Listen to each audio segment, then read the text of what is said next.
2 години платата на вработените во Министерството за одбрана, без разлика дали станува збор за професионални војници или цивили административци, не е покачена ниту за 1 денар, алармираат од репрезентативниот независен синдикат на одбраната.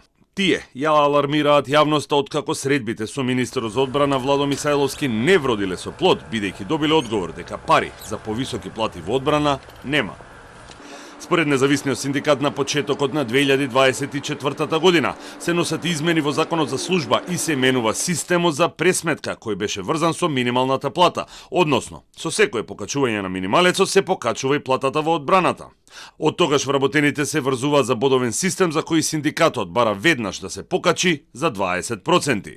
Ако ја земеме платата на вработените во одбраната по сите нивоа, професионален војник, цивилно лице, подофицер и офицер, ќе видиме дека платите се потполно исти и во февруари 2024 година или јануари 2024 година и во декември со последната плата во 2025 година. Затоа ние бараме да овој систем се ревидира. Второто барање на синдикатот е ревидирање на системот за пресметка на бодовите и тој да се врзе со трошоци за живот и инфлацијата. Синдикатот бара и решавање на статусот на професионалните војници до нивно пензионирање. Во делот на професионалните војници, знаете дека завршуваат со 45 години и после им се нуди одредена работа во институции или каде што има место за да тие продолжат. Јас ќе ви кажам нешто.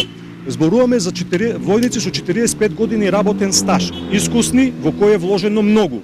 Биле на мисии, биле ангажирани, луѓе кои се бореле со пожари, луѓе кои спасувале животи, луѓе кои се и ден денеска на активности негде на граница, на јужна граница, обезбедуваат затвори, обезбедуваат витални објекти од значење за државата. Јуришиќ е дециден дека тие ќе го продолжат диалогот со надлежните и министерот и дека тој е единствениот начин на кој функционира репрезентативниот синдикат во одбраната.